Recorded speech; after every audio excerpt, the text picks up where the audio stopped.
I finally finished the part of my book that I have been revamping. I took it out of publication to finish this edition, and I want to read you part of the new chapter. This is from my book, The Blueprint, and it is my channeled theory on consciousness. This is the second part of chapter 7, which is called The Locked Heart. At the end of the blueprint journey, the path we didn't choose but were destined to walk, we come face to face with the most profound experience of all, rescuing the version of ourselves that we left behind. The journey has been long. Along the way, we've collected wounds and victories, heartbreaks and revelations.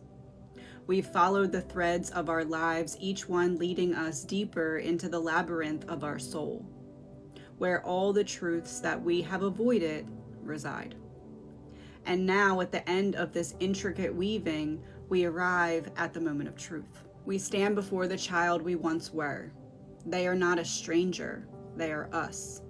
The same eyes, the same beating heart, the same dreams, frozen in time at the moment of our first great wound.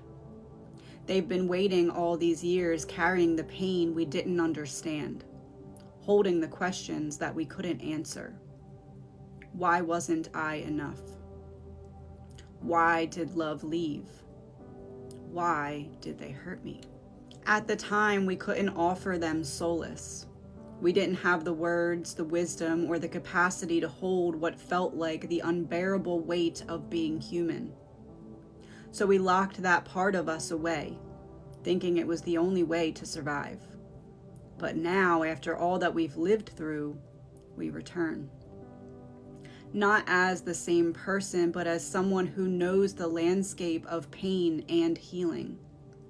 Someone who has been tempered by the fires of heartbreak, who has learned to navigate the chaos of life, who has discovered that they are stronger than they ever believed. This is not an act of pity, it is an act of love. We kneel before that younger self and offer them the one thing they've been waiting for: acknowledgement. We tell them what they needed to hear back then, but didn't. That they were never too much or not enough. That the pain wasn't their fault. That love's absence didn't mean that they were unworthy. And as we speak these truths, we feel the weight lift. We see the spark in their eyes return. They begin to trust us because finally, someone has come for them. Someone has seen them. In rescuing this version of ourselves, we complete the blueprint. The journey wasn't about fixing what was broken. It was about reclaiming what was lost. We realized that every heartbreak, every challenge, and every breakthrough led us here, to this sacred reunion.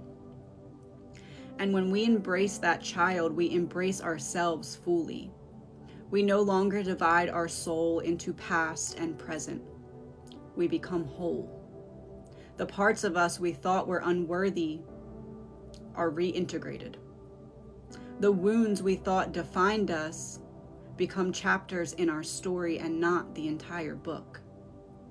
This moment is not an ending, it's a beginning. When we walk out of that locked room holding the hand of our younger self, we step into life with a new sense of freedom. We no longer live from a place of lack or fear. We live from a place of completeness. And in doing so, we create a future not bound by the chains of the past, but by the infinite possibilities of love, courage, and self-compassion.